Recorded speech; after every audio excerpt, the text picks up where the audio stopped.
প্রতিটি মানুষ নির্বিঘ্নে বসবাস করবে এমন বাংলাদেশ গড়তে চায় সরকার, বললেন প্রধানমন্ত্রী। নজরুল বর্ষ উদ্বোধন, মন্ত্রিসভায় ভিসা নীতির নতুন খসড়া উপস্থাপন। তিস্তা মহাপরিকল্পনা বাস্তবায়নে বাংলাদেশকে সর্বোচ্চ সহযোগিতা করবে চীন। সম্ভাব্যতা যাচাইয়ে শিগগিরই আসছে উচ্চ পর্যায়ের প্রতিনিধি দল। খসড়া আইনে জাতীয় মানবাধিকার কমিশনের স্বাধীন সংস্থা হিসেবে কাজ করার ক্ষমতা খর্বের শঙ্কা টিআইবির। বিধি প্রণয়ন, চেয়ারম্যান ও কমিশনার নিয়োগে অস্বচ্ছতার অভিযোগ। অভিন্ন প্রশ্নপত্রে এইচএসসি ও সমমান পরীক্ষা শুরু। প্রাথমিকে ৩৮,০০০-এরও বেশি শিক্ষক নিয়োগ দেবে সরকার, জানালেন শিক্ষামন্ত্রী। দেখছিলেন সংবাদ শিরোনাম। এবারে বিস্তারিত। প্রধানমন্ত্রী তারেক রহমান বলেছেন, ধর্ম বর্ণ নির্বিশেষে প্রতিটি মানুষ নির্বিঘ্নে বসবাস করবে এমন বাংলাদেশ গড়তে চায় সরকার। শুধু মানুষই নয়, কোনো প্রাণীও যেন হিংস্রতার শিকার না হয় সেটাও নিশ্চিত করা হবে। প্রধানমন্ত্রী আরও বলেন, তথ্য প্রযুক্তির অবাধ প্রবাহ, কৃত্রিম বুদ্ধিমত্তার সীমাহীন ইতিবাচক এবং নেতিবাচক প্রভাব নতুন প্রজন্মের সামনে একদিকে যেমন জ্ঞানের দ্বার উন্মোচন করে দিয়েছে, অপরদিকে মূল্যবোধ হারিয়ে বিপদগামী হওয়ার পথও উন্মুক্ত হয়েছে। এমন জটিল বাস্তবতায় কাজী নজরুল ইসলামের নৈতিক মূল্যবোধ সম্পন্ন ছড়া বা কবিতা উদীয়মান প্রজন্মের সামনে আলোকবর্তিকা হয়ে উঠতে পারে। আরও জানাচ্ছেন জাহাঙ্গীর আকন্দ। ধন্যবাদ মাননীয় প্রধানমন্ত্রী। জাতীয় কবি কাজী নজরুল ইসলামের ১২৭তম জন্ম জয়ন্তী উপলক্ষে সারা দেশে একযোগে নজরুল বর্ষ ২০২৬ ও ২৭ বছরব্যাপী কর্মসূচির উদ্বোধন করেন প্রধানমন্ত্রী তারেক রহমান। সচিবালয়ে মন্ত্রিসভা কক্ষে নজরুল বর্ষ উপলক্ষে স্মারক ডাকটিকিট ও লোগো উন্মোচন করেন প্রধানমন্ত্রী। এ সময় প্রধানমন্ত্রী তারেক রহমান বলেন, কাজী নজরুল ইসলাম বাংলাদেশের ভূখণ্ডে জন্মগ্রহণ না করলেও তার হৃদয় জুড়ে ছিল বাংলাদেশ। বাংলাদেশও তাকে হৃদয় দিয়ে ভালোবাসে। বিদ্রোহী কবি, প্রেমের কবি, বিরহের কবি, তারুণ্যের কবি, বাংলাদেশের ঐতিহ্যের কবি কাজী নজরুল ইসলাম আমাদের জাতীয় সাহিত্য সংস্কৃতির ইতিহাসের এক অবিস্মরণীয় নাম। পরাধীন, পর্যদুস্ত, পরাভূত জাতির ভাগ্যাকাশে তার আবির্ভাব ছিল আলোক বর্তিকার মতন। মাতৃভূমিকে ভালোবাসার ক্ষেত্রেও তিনি আমাদের অন্যতম প্রধান দিশারি। আমাদের জীবন, আশা আকাঙ্ক্ষা, স্বপ্ন সংগ্রাম, সাহিত্য, সংস্কৃতি, ইতিহাস, ঐতিহ্য তার রচনার মধ্যে মহিমায় সৌন্দর্য নিয়ে বক্সময় হয়ে রয়েছে। কবির সেই স্মৃতি বিজড়িত ত্রিশালকে নজরুল সিটি ঘোষণার সম্ভাব্যতা খতিয়ে দেখার জন্য এরই ভিতরে নির্দেশনা দেওয়া হয়েছে সংশ্লিষ্ট কর্তৃপক্ষকে। প্রধানমন্ত্রী বলেন, পরাধীনতা, জুলুম, নির্যাতন, শোষণ, অসাম্য, বৈষম্য, কুসংস্কার তথা যা কিছু অন্যায়, অবিচার ও অসুন্দর, তার বিরুদ্ধে জাতীয় কবির কলম ছিল শানিত অস্ত্র। প্রতিটি ক্ষেত্রেই নজরুল শুদ্ধ প্রকাশ। অন্যায় অবিচারের বিরুদ্ধে রুখে দাঁড়াতে তিনি আমাদের অনুপ্রেরণা। তার প্রাসঙ্গিকতা এবং প্রয়োজন কখনোই ফুরোয় না। একজন রাজনৈতিক কর্মী হিসাবে আমার কাছে মনে হয় আমাদের জাতীয় কবি কাজী নজরুল ইসলাম হলেন বাংলাদেশের মন। আমাদের জাতীয় কবি কাজী নজরুল ইসলাম যেমন বলেন, গাহি সাম্যের গান, সেখানে আসিয়া এক হয়ে গেছে সব বাধা ব্যবধান। সেখানে মিশেছে হিন্দু, বৌদ্ধ, মুসলিম, খ্রিস্টান। অপশক্তি নিজেদের হীন দলীয় স্বার্থে মানুষের মধ্যে বিভেদ, বিরোধ সৃষ্টির অপচেষ্টা চালালেও সবাই মিলেমিশে থাকাই বাংলাদেশের মানুষের আবহমান কালের মূল্যবোধ। বর্তমান সরকারও এমন এক রাষ্ট্র এবং সমাজ বিনির্মাণের লক্ষ্যে কাজ করছে, যেখানে ধর্ম বর্ণ নির্বিশেষে প্রতিটি মানুষ নির্বিঘ্নে নিরাপদে বসবাস করবে। শুধু মানুষের এই নিরাপত্তা নয়, আসুন কোনো প্রাণীও মানুষের হিংস্রতার শিকার যেন না হয়, বর্তমান সরকার সেটিও নিশ্চিত করতে চায় এবং আপনাদের সকলের সহযোগিতায় সরকারের পক্ষে সম্ভব সেটিকে নিশ্চিত করা।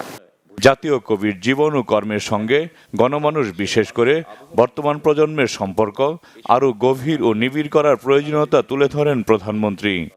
তথ্য প্রযুক্তির অবাধ প্রবাহ, কৃত্রিম বুদ্ধিমত্তার সীমাহীন ইতিবাচক এবং নেতিবাচক প্রভাব আমাদের নতুন প্রজন্মের সামনে একদিকে যেমন জ্ঞানের দ্বার উন্মোচন করে দিয়েছে, অপরদিকে মূল্যবোধ হারিয়ে বিপদগামী হওয়াও পথ উন্মুক্ত করেছে হয়তোবা। এমন একটি জটিল বাস্তবতায় কাজী নজরুল ইসলামের আমি হব সকালবেলার পাখি সবার আগে কুসুমবাগে উঠব আমি ডাকি।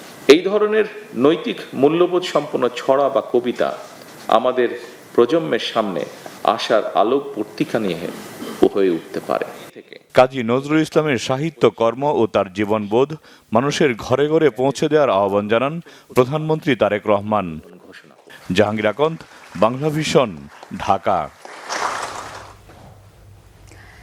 এদিকে ভিসা নীতিমালা সংশোধন করে ভিসা পলিসি 2026-এর খসড়া পরিমার্জনের জন্য অর্থমন্ত্রীর সভাপতিত্বে একটি মন্ত্রিসভা কমিটি গঠন করা হয়েছে। স্বরাষ্ট্র মন্ত্রণালয় এই কমিটিকে সাচিবিক সহায়তা দেবে। মন্ত্রিসভার একাদশ বৈঠকে এই সিদ্ধান্ত নেওয়া হয়। প্রধানমন্ত্রী তারেক রহমানের সভাপতিত্বে বৈঠকে বিদেশিদের বাংলাদেশে আগমন ও প্রস্থানকে সহজ সুশৃঙ্খল করার বিষয়ে সিদ্ধান্ত হয়েছে। একই সাথে বিদেশি বিনিয়োগ, ব্যবসা ও দক্ষ মানব সম্পদ আকৃষ্ট করা, পর্যটন ও আতিথেয়তা খাতকে উৎসাহিত করার বিষয়ে মন্ত্রিসভার বৈঠকে আলোচনা হয়। প্রযুক্তি ও জ্ঞান স্থানান্তর নিশ্চিত করা, জাতীয় নিরাপত্তা ও আন্তর্জাতিক কূটনৈতিক ভারসাম্য বজায় রাখা, পারস্পরিক নীতির ভিত্তিতে আন্তর্জাতিক ভ্রমণ ব্যবস্থাপনা করা এবং আধুনিক ও সেবামুখী অভিবাসন কাঠামো গড়ে তোলার উদ্দেশ্যে 2006 সালে জারিকৃত ভিসা পলিসি বাস্তবায়নের সিদ্ধান্ত হয় বৈঠকে।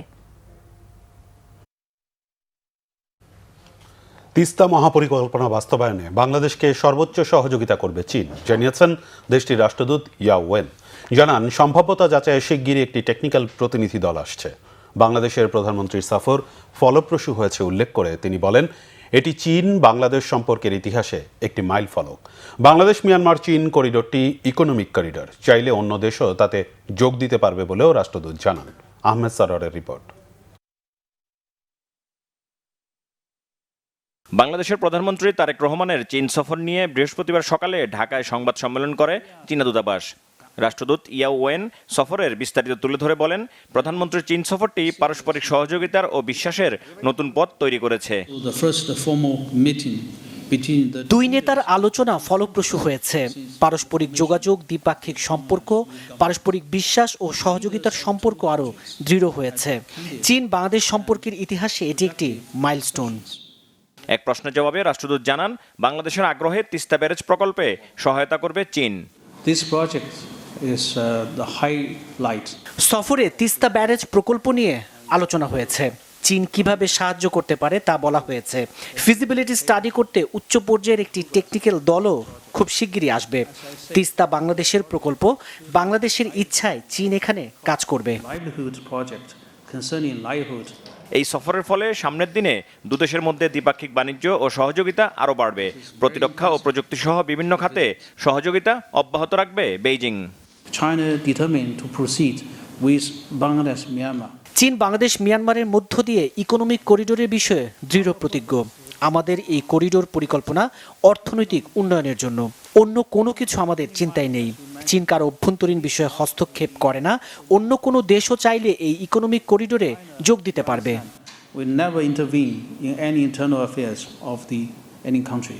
চীনের 2+2 বৈঠকে যোগ দেওয়ার মাধ্যমে উভয় দেশই লাভবান হবে বলেও আশা প্রকাশ করেন চীন রাষ্ট্রদূত। আহমেদ সারোয়ার, বাংলা ভিশন, ঢাকা। জাতীয় মানবাধিকার কমিশনের খসড়া আইনে কমিশন স্বাধীন সংস্থা হিসেবে কাজ করার ক্ষমতা খর্ব হবে বলে মনে করে ট্রান্সপারেন্সি ইন্টারন্যাশনাল বাংলাদেশ, টিআইবি। গুমের অভিযোগের তদন্তেও অন্তর্বর্তী সরকারের অধ্যাদেশে থাকা কমিশনের ক্ষমতা খর্ব করা হয়েছে বলে অভিমত তাদের। এমনকি অভিযুক্ত ব্যক্তি সরকারি কর্মচারী বা শৃঙ্খলা বাহিনীর সদস্যের হলে তাকে গ্রেপ্তারের ক্ষেত্রে নিয়োগকারী সংস্থার পূর্বানুমতির প্রয়োজন হবে কিনা সে বিষয়ে সুস্পষ্ট নির্দেশনা নেই। রুকনুজ্জামানের রিপোর্ট। তো আমরা তখন দেখলাম যে অন্তর্বর্তী সরকারের করা শতাধিক অধ্যাদেশের মধ্যে বর্তমান সংসদে যেগুলো পাশ হয়নি বা বাদ পড়েছে তার মধ্যে মানবাধিকার কমিশন অধ্যাদেশ অন্যতম। সরকার নতুন করে এই আইনের খসড়া করেছে। তবে অন্তর্বর্তী সময়ে কমিশনকে স্বাধীন সংস্থা হিসেবে যত ক্ষমতা দেওয়া হয়েছিল, নতুন খসড়া আইনে তার অনেকগুলোই খর্ব করা হয়েছে বলে মনে করে ট্রান্সপারেন্সি ইন্টারন্যাশনাল বাংলাদেশ, টিআইবি। 2025-এর অধ্যাদেশ তার সাথে সম্পূর্ণ সাংঘর্ষিক বা তার সাথে অনেক বিচ্যুতি আছে। যেসব কারণে বাংলাদেশের মানবাধিকার কমিশন ইতিবাচক ক্যাটাগরি আন্তর্জাতিক মানদণ্ডে পায় নাই, সেগুলো পূরণ করতে, সেসব সপ্তাহগুলি পূরণ করতে আবারও ব্যর্থ হবে যদি বর্তমান যে খসড়াটি আছে সেটার উপর ভিত্তি করে কমিশন যদি গঠিত হয়। খসড়া জাতীয় মানবাধিকার আইন নিয়ে সংস্থাটির পরামর্শ সভায় আরও বলা হয়েছে, অভিযুক্ত সরকারি কর্মকর্তাদের আটকের ক্ষেত্রে সংশ্লিষ্ট বিভাগের পূর্বানুমতির বিধান যুক্ত করা হয়েছে। আবার এটি পরিবর্তনের সুপারিশ করেছে টিআইবি। ছিল 2025 সালে অধ্যাদেশে অন্তর্ভুক্ত শৃঙ্খলা বাহিনী বা অন্য কোনো সদস্যের বিরুদ্ধে মানবাধিকার লঙ্ঘনের অভিযোগের ক্ষেত্রে স্বাধীন অনুসন্ধান এবং তদন্ত করা এবং অনুসন্ধান বা তদন্ত শেষে শাস্তির পরিমাণ, ক্ষতিপূরণ ও প্রশাসনিক আদেশ, দায়ী ব্যক্তি বা প্রতিষ্ঠানের বিরুদ্ধে শাস্তিমূলক ব্যবস্থা গ্রহণের সুপারিশ করার ক্ষমতা, এই বিষয়গুলো এখনকার ইয়েতে বাদ দেওয়া হয়েছে। এছাড়া কমিশনের বাজেট, চেয়ারম্যান কমিশনার নিয়োগে স্বচ্ছতা সহ কমিশনের উপর সরকারের কর্তৃত্ব বাড়াতে যেসব ধারা রয়েছে সেসব পরিবর্তনের আহ্বানও জানানো হয়। পরিবর্তনের বিরুদ্ধে শক্তি সরকারের ভিতরে আছে, সেটা রাজনৈতিক শক্তি যেরকম, কিন্তু তার চেয়ে অনেক সময় প্রভাবশালী শক্তি আমলাতন্ত্র, যেটার প্রতিফলন কিন্তু আমরা এই খসড়ার মধ্যে দেখতে পাই।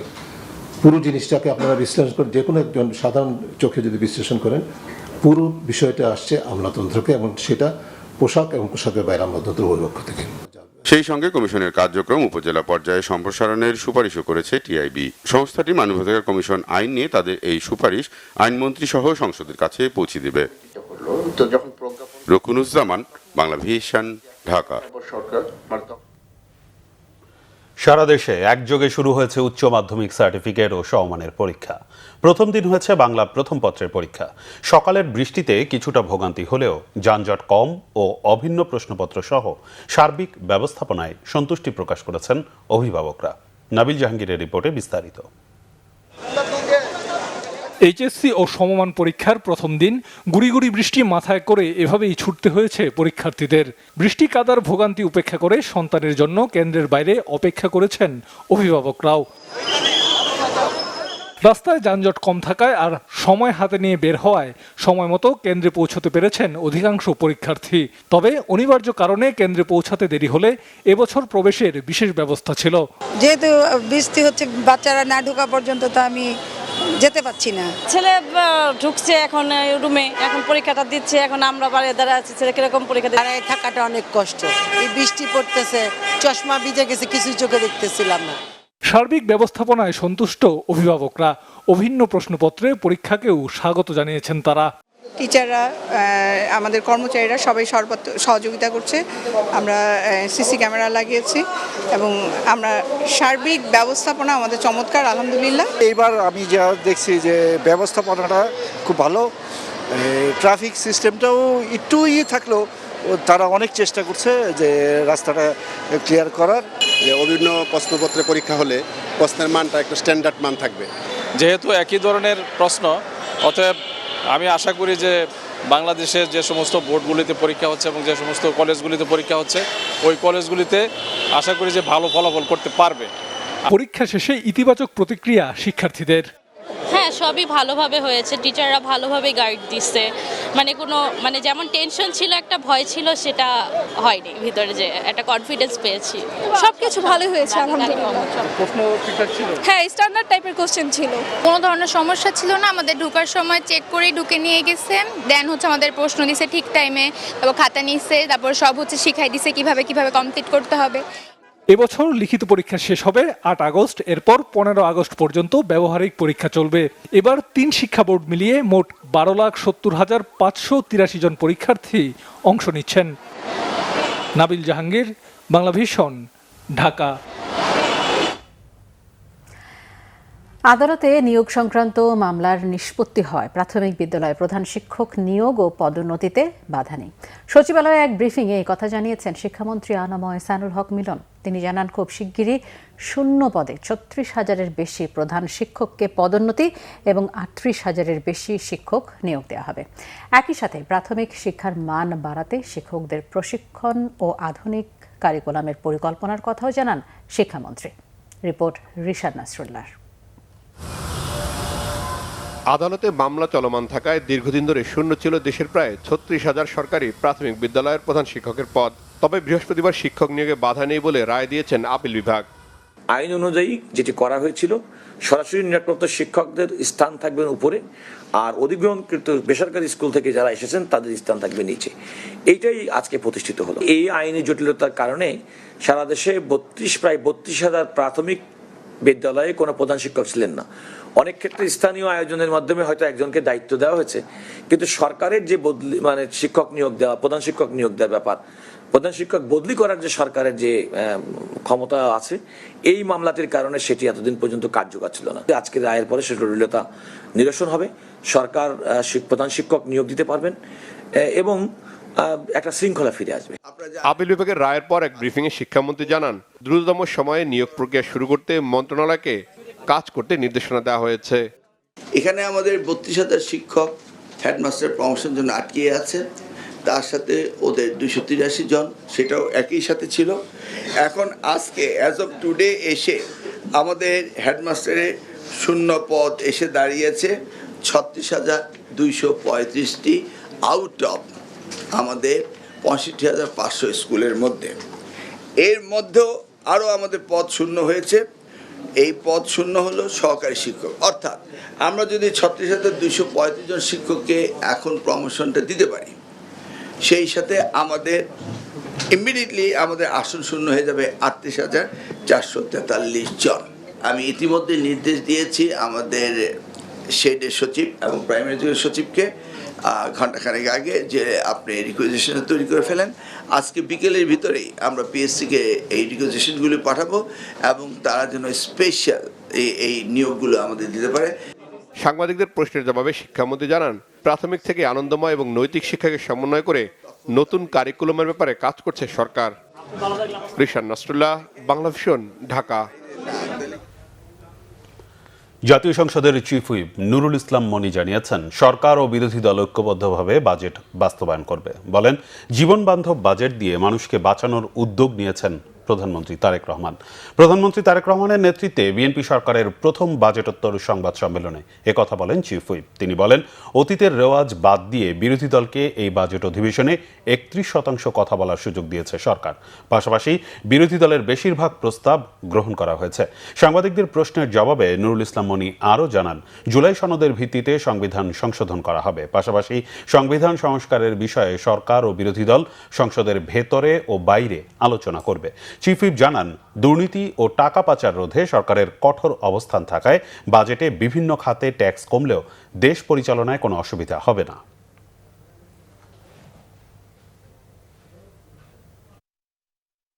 এই বাজেটেই বাংলাদেশের স্বাধীনতার পর প্রথম বিরোধী দল আগাগোড়া অংশগ্রহণ করেছেন এবং বিরোধী দল সব মিলিয়ে আমরা তাদের সময় বাড়িয়ে দিয়েছি। তারা প্রায় 31% সময় কমা দিয়েছে।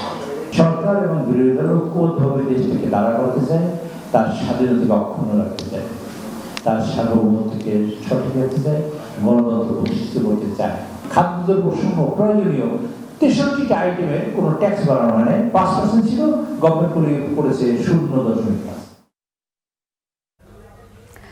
আগামী 4 জুলাই শনিবার অনুষ্ঠেয় জুলাই জাতীয় সম্মেলন 2026কে ঘিরে শেষ মুহূর্তের প্রস্তুতি সম্পন্ন হয়েছে। বৃহস্পতিবার রাজধানীর বাংলাদেশ চীন মৈত্রী সম্মেলন কেন্দ্রে হয় এসএসএফ এর আয়োজনে অনুষ্ঠেয় চূড়ান্ত মহড়া। এর সার্বিক সমন্বয় করেন মুক্তিযুদ্ধ বিষয়ক প্রতিমন্ত্রী ইশরাক হোসেন।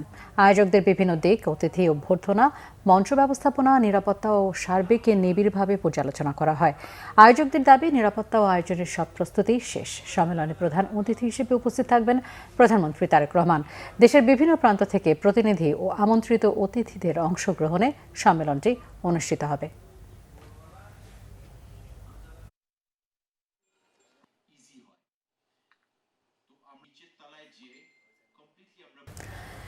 বাংলাদেশ সীমান্ত ঘেঁষা মিয়ানমারের রাখাইন রাজ্যে আবারও বিমান হামলা চালিয়েছে দেশটির সেনাবাহিনী। প্রায় 7 মাস বিরতির পর এই হামলার বিস্ফোরণের শব্দ কক্সবাজারের টেকনাফ সীমান্তবর্তী বিভিন্ন এলাকায় শোনা যায়। এতে স্থানীয় বাসিন্দাদের মধ্যে আতঙ্ক ছড়িয়ে পড়েছে। সীমান্ত এলাকার বাসিন্দারা জানান, নাফ নদীর ওপারে 4টি শক্তিশালী বিস্ফোরণের শব্দ শোনা যায়। টেকনাফের জাদিমোড়া থেকে শাহপুরীর দ্বীপ পর্যন্ত বিভিন্ন এলাকায় বাড়িঘর কেঁপে ওঠে। বিকট বিস্ফোরণের শব্দে শিশু ও বয়স্কদের মধ্যে সবচেয়ে বেশি আতঙ্ক ছড়িয়ে পড়ে। রাখাইনের বুড়িচং ও মংরু এলাকায় বিমান হামলা চালায় মিয়ানমার সেনাবাহিনী। আরাকান আর্মির নিয়ন্ত্রণে থাকা রাখাইনের বিভিন্ন এলাকায় গত কয়েক মাস ধরে মিয়ানমার সেনাবাহিনীর তৎপরতা তুলনামূলক কম ছিল। তবে বুড়িচং এলাকায় নতুন করে বিমান হামলা চালানোর ফলে আতঙ্ক ছড়িয়ে পড়েছে সীমান্তের ওপারে। এই হামলার পর নতুন করে রোহিঙ্গা অনুপ্রবেশের শঙ্কা তৈরি হয়েছে। সীমান্তে সতর্ক অবস্থায় রয়েছে border guard Bangladesh, BGB. Dengue পরিস্থিতি মোকাবেলায় সব ধরনের প্রস্তুতি নেওয়া হয়েছে বলে জানিয়েছেন স্বাস্থ্যমন্ত্রী সরদার মোহাম্মদ সাখাওয়াত হোসেন। ঢাকা মেডিকেল কলেজের প্যাথোলজি বিভাগে আধুনিক মাইক্রোস্কোপ ও ল্যাবরেটরি যন্ত্রপাতি হস্তান্তর শেষে তিনি একথা জানান। স্বাস্থ্যমন্ত্রী জানান, দেশে বর্তমানে পর্যাপ্ত ডেঙ্গু পরীক্ষার কিট ও স্যালাইন মজুদ রয়েছে। গত 6 মাসে ডেঙ্গুতে মৃত্যুহার বেড়েছে, বিশেষ করে জুলাই আগস্টে সংক্রমণ বাড়তে পারে। এ কারণে সবাইকে সতর্ক থাকার আহ্বান জানান তিনি। মশার লার্ভা ধ্বংসে ডাবের খোসা, পুরনো টায়ার ও ছোট পাত্রে জমে থাকা পানিতে ব্যবহারের জন্য বিশেষ লার্ভানাশক ট্যাবলেট আগামী 7 দিনের মধ্যে সরবরাহ করা হবে বলেও জানান তিনি। এছাড়া আগামী 6 মাসের মধ্যে সুপার স্পেশালাইজড হাসপাতাল প্রকল্প পূর্ণাঙ্গভাবে চালুর আশা প্রকাশ করেন স্বাস্থ্যমন্ত্রী। পাশাপাশি 10 জুলাই ঢাকা মেডিকেল কলেজের প্রতিষ্ঠাবার্ষিকীতে প্রধানমন্ত্রীর পক্ষ থেকে মেয়েদের আবাসন সহ কলেজটির সার্বিক উন্নয়নে বেশ কয়েকটি বড় প্রকল্পের ঘোষণা আসতে পারে বলেও জানান মন্ত্রী।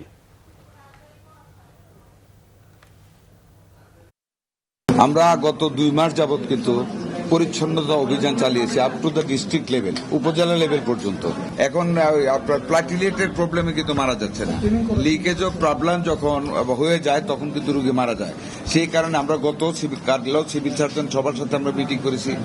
এটা আমরা ডাক্তারদেরকে ট্রেন আপ করতেছি, ট্রিটমেন্ট প্রোটোকল দেওয়া হচ্ছে। এদিকে ডেঙ্গু পরিস্থিতি মোকাবেলায় স্বাস্থ্য অধিদপ্তরের সক্ষমতা জোরদারে 40,000-এর বেশি ডেঙ্গু পরীক্ষার কিট হস্তান্তর করেছে রেড ক্রিসেন্ট সোসাইটি। দুপুরে রাজধানীর রেড ক্রিসেন্ট সোসাইটির জাতীয় সদর দপ্তরে সংস্থার চেয়ারম্যান ব্যারিস্টার মোহাম্মদ আব্দুস সালাম আনুষ্ঠানিকভাবে স্বাস্থ্য অধিদপ্তরের রোগ নিয়ন্ত্রণ শাখার পরিচালক অধ্যাপক ডাক্তার মোহাম্মদ হালিমুর রশিদের কাছে এসব কিট হস্তান্তর করেন। হালিমুর রশিদ জানান, এবছর ডেঙ্গু পরীক্ষার কিটের ঘাটতির আশঙ্কা ছিল। অনুরোধের প্রেক্ষিতে খুব অল্প সময়ের মধ্যে এই কিটগুলো সরবরাহ করেছে red crescent. Bangladesh red crescent সোসাইটির চেয়ারম্যান বলেন, সরকারের সহায়ক সংস্থা হিসেবে জনস্বাস্থ্য সহ বিভিন্ন মানবিক সংকটে সরকারকে সহযোগিতা করে আসছে সংস্থাটি। গত বছর 30,000 ডেঙ্গু পরীক্ষার কিট দেওয়া হলেও এবছর তা বাড়িয়ে 44,000-এর বেশি কিট সরবরাহ করা হয়েছে। পাশাপাশি হাম সহ অন্যান্য জনস্বাস্থ্য সংকট মোকাবেলায়ও সংস্থাটি সহায়তা অব্যাহত রেখেছে।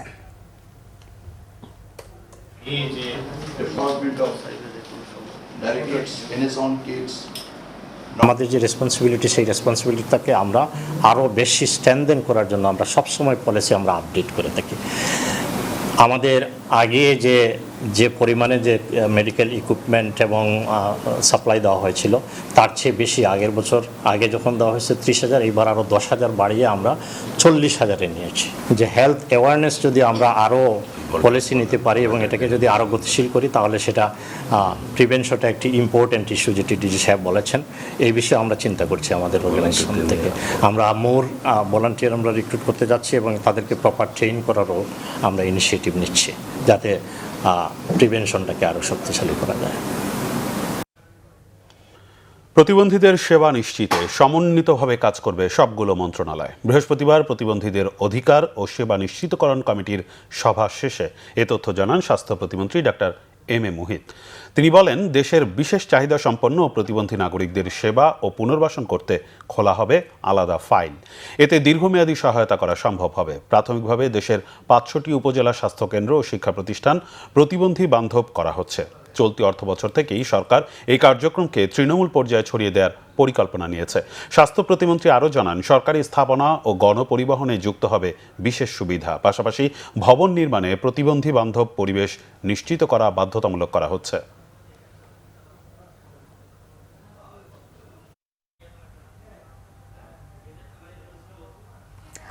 সশস্ত্র বাহিনীর অবসর ও অব্যাহতিপ্রাপ্ত এবং অপসারণ ও বরখাস্তকৃত 150 জন অফিসারকে ন্যায় বিচার প্রদান করে প্রজ্ঞাপন জারি করায় সরকারকে ধন্যবাদ জানিয়েছেন ভুক্তভোগী সেনা কর্মকর্তারা। বৃহস্পতিবার নিজ নিজ বাসভবনে সংবাদ সম্মেলনে এই তথ্য জানান তারা। সশস্ত্র দলীয় স্বার্থের ঊর্ধ্বে রেখে কাজ করার আহ্বান জানান অবসরপ্রাপ্ত ব্রিগেডিয়ার জেনারেল হাসিনুর রহমান। যে সরকারি ক্ষমতায় থাকুক, 3 বাহিনীকে পেশাদারিত্বের সাথে গুরুত্ব দেওয়ার আহ্বান জানিয়েছেন অবসরপ্রাপ্ত লেফটেন্যান্ট জেনারেল আব্দুল্লাহিল আমান আজমি। ওমর ফারুকের রিপোর্ট। বিগত আওয়ামী লীগ সরকারের আমলে সশস্ত্র বাহিনীর অবসর ও অব্যাহতিপ্রাপ্ত এবং বরখাস্ত অপসারণকৃত 150 জন অফিসারকে ন্যায় বিচার প্রদান করে প্রজ্ঞাপন জারি করেছে প্রতিরক্ষা মন্ত্রণালয়। এতে সেনাবাহিনীর 115 জন, নৌবাহিনীর 21 জন এবং বিমান বাহিনীর 14 জনকে ভূতাপেক্ষ পদোন্নতি সহ আর্থিক সুবিধা দেওয়া হয়েছে। এর ফলে নতুন অবসরের তারিখ পর্যন্ত সংশ্লিষ্ট অফিসারগণ উচ্চ পদে বেতন ভাতা বকেয়া হিসেবে পাবেন। সরকারের এই উদ্যোগকে সাধুবাদ জানিয়েছেন নতুন প্রজ্ঞাপনে অবসরপ্রাপ্ত ব্রিগেডিয়ার জেনারেল পদপ্রাপ্ত হাসিনুর রহমান। এ সময় সেনাবাহিনীকে দলীয় স্বার্থের বাইরে রেখে কাজ করার আহ্বান জানান তিনি। আমার বিশ্বাস সেনাবাহিনী রাইট ট্র্যাকে আছে। আপনারা দেখবেন 4টা খলিফার নামে 4টা ব্যাটালিয়নের কোম্পানির নাম করা হয়েছে। এটা বেশ গর্বের জায়গা। আমাদের বন্ডেজটা খুব ভালো ছিল, কিন্তু আমরা এই বন্ডেজটা কাজে লাগাতে পারিনি, ভেঙে দিয়েছে আওয়ামী লীগ। বিডিআর মেসাকার আমরা চেয়ে চেয়ে দেখছি আমার ভাইরা মারা যাচ্ছে, কিছু করি নাই। এই সেনাবাহিনী আমরা চাই না। আমরা সেনাবাহিনী চাই যে অপরাধ হয় দণ্ড হবে, বাট এটা যেন অন্যায়ভাবে হ্যান্ডেলিং না করা, যদিও হ্যান্ডেল না করা হয়।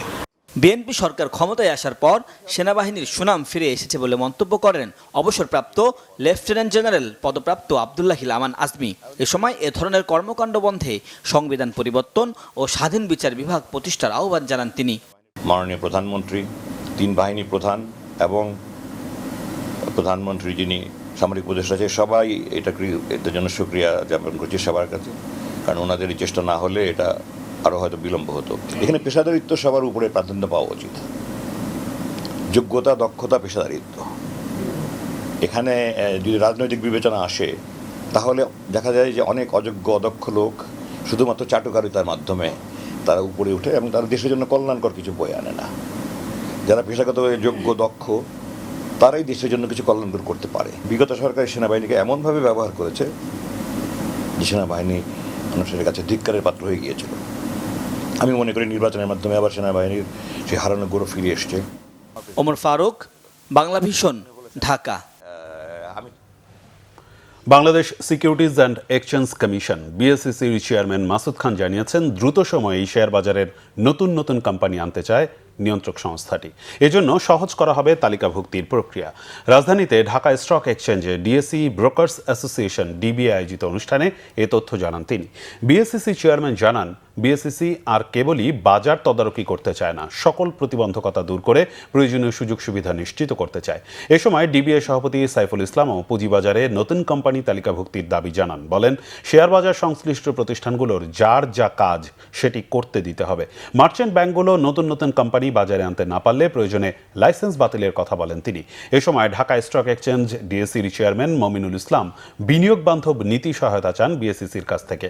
অনুষ্ঠানে ডিএসির সাবেক সভাপতি ও বাংলা ভিশনের বর্তমান চেয়ারম্যান আব্দুল হক ছাড়াও শেয়ার বাজার সংশ্লিষ্ট প্রতিষ্ঠানের দায়িত্বশীলরা উপস্থিত ছিলেন।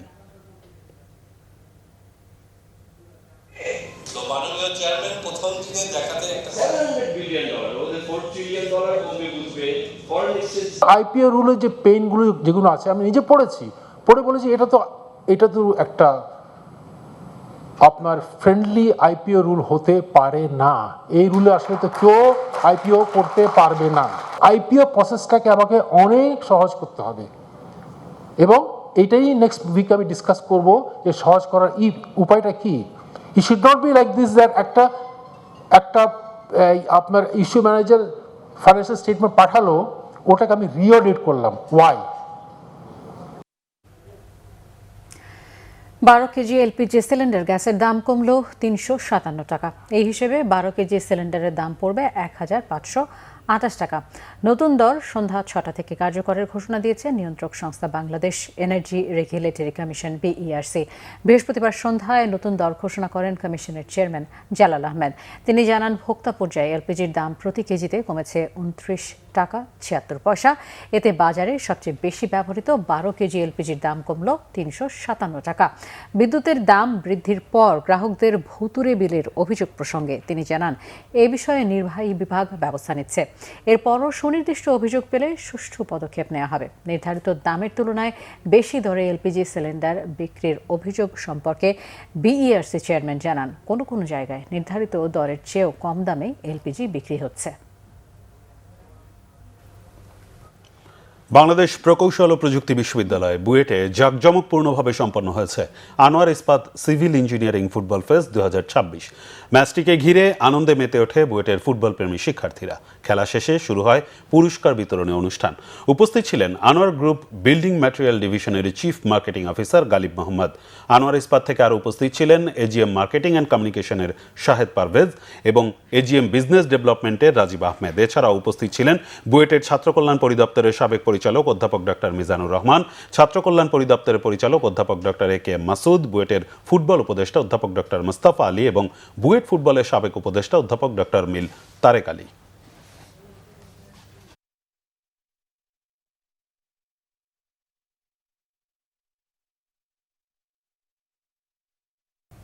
সংবাদ শেষ করব আমরা, তার আগে শিরোনামগুলো জানিয়ে দেব আরও একবার। প্রতিটি মানুষ নির্বিঘ্নে বসবাস করবে এমন বাংলাদেশ গড়তে চায় সরকার, বললেন প্রধানমন্ত্রী। নজরুল বর্ষ উদ্বোধন, মন্ত্রিসভায় ভিসা নীতির নতুন খসড়া উপস্থাপন। তিস্তা মহাপরিকল্পনা বাস্তবায়নে বাংলাদেশকে সর্বোচ্চ সহযোগিতা করবে চীন, সম্ভাব্যতা যাচাইয়ে শিগগিরই আসছে উচ্চ পর্যায়ের প্রতিনিধি দল। খসড়া আইনে জাতীয় মানবাধিকার কমিশনের স্বাধীন সংস্থা হিসেবে কাজ করার ক্ষমতা খর্বের শঙ্কা টিআইবির। বিধি প্রণয়ন, চেয়ারম্যান ও কমিশনার নিয়োগে অস্বচ্ছতার অভিযোগ। অভিন্ন প্রশ্নপত্রে এইচএসসি ও সমমান পরীক্ষা শুরু, প্রাথমিক ৩৮,০০০-এর বেশি শিক্ষক নিয়োগ দেবে সরকার, জানালেন শিক্ষামন্ত্রী। এই ছিল এখনকার মতো। পরবর্তী সংবাদ রাত ১টায় দেখার আমন্ত্রণ রইল। এছাড়া বাংলা ভিশন সংবাদ ও সংবাদ সংশ্লিষ্ট অনুষ্ঠান দেখতে ভিজিট করুন www.bvnews24.com ও facebook.com/banglavisionnews এবং সাবস্ক্রাইব করুন youtube.com/banglavisionnews। ধন্যবাদ। শুভরাত্রি।